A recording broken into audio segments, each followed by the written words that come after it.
One of the other pre-event technical talking points in the paddock was the ride height of the Hoonigan Fords, seemingly lower than last year. Both Ken Block and Andreas Backerud performed well in Q1, with Block finishing a particularly impressive second overall.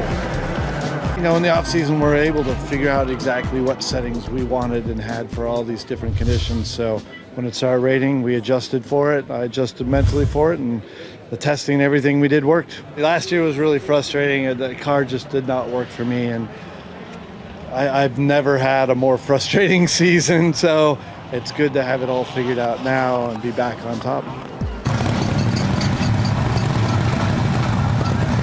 Block's car twitched just before the last change. The right hand hit the car, tears up, P5 on the line. Hansen's going up the inside, but all the way around the outside in a very different way to the Estering. Kevin Eriksson slots into the lead. Choo Choo having a look up the inside of Ken Block.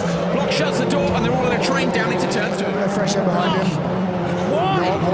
Not what either of those guys wanted, you know. And Ken Block gets the bearing. They're going to get the car back. Eriksson goes underneath, and Ken shuts the door on P2. So Ken slots in between them.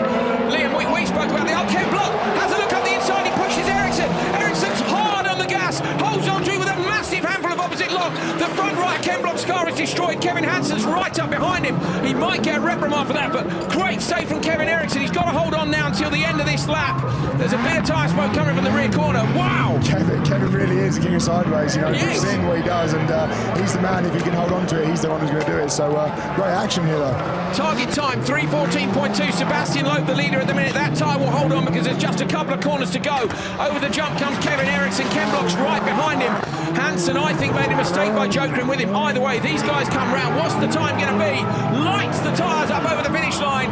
3:14.7. He can't match Sebastian Loeb. That was a brilliant race. Fantastic. Good job by Ken Block. Here is the result. Kevin Eriksson takes it, but Block managing to slot in front of Hansen. Ken couldn't quite shut the door on Eriksson. Eriksson carrying the speed off the Joker. Here's where they slot in. Loeb leading from Eriksson, Block, and Kevin Hansen. Dubourg and Choo Choo slotting in further down. So Sebastian Loeb is still at the top of Q4 at the minute, but he needs an absolute result. Otherwise, he's not going to make the semi-finals. Kevin, that was a very busy race. You must be happy to come out in front from that. Yeah, but I mean, completely unnecessary hit by Ken, I think it is. I don't know what he's thinking about, but I guess that's how he does it. So maybe we get back in the future. But anyway, it's been a bad luck weekend so far, but it was good to show that the car has good pace, and team showed it as well. So I hope this was enough to secure me a semi-final spot. Well, Kevin Eriksson not very happy. You can see why the damage there. It says Ken's going to get it back in future. Well, we'll see about that, but reminded me a little bit of his dad there. Drive was very good.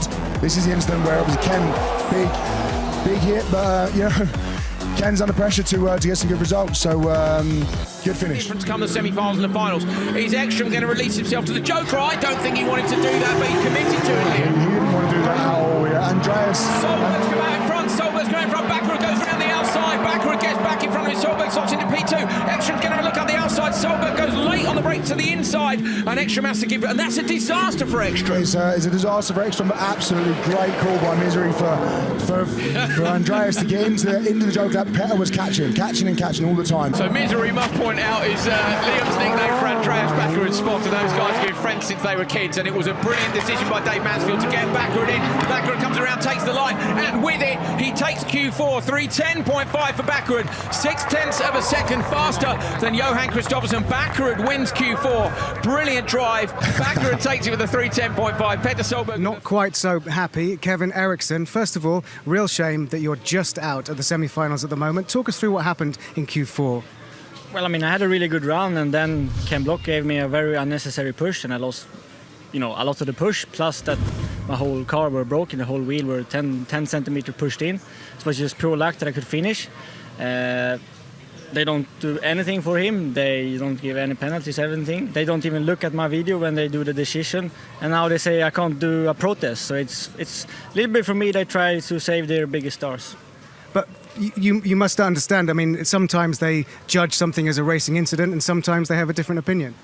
Yeah, I understand that, but on pure tarmac, 100% grip, he's a couple of car lengths behind, he brakes way too late, hits me hard. I mean, you can push, but this was a hit, and I mean half his front were stuck in my car. So for me, this was not a race incident. I think he knew what was, we were fighting for the semi-final spot, both of us. So sad to say, but I think he knew what he was doing. Well, thank you very much. Disappointed for you, but it's good that we see the speed in the car. Thanks, Kevin. Thank you.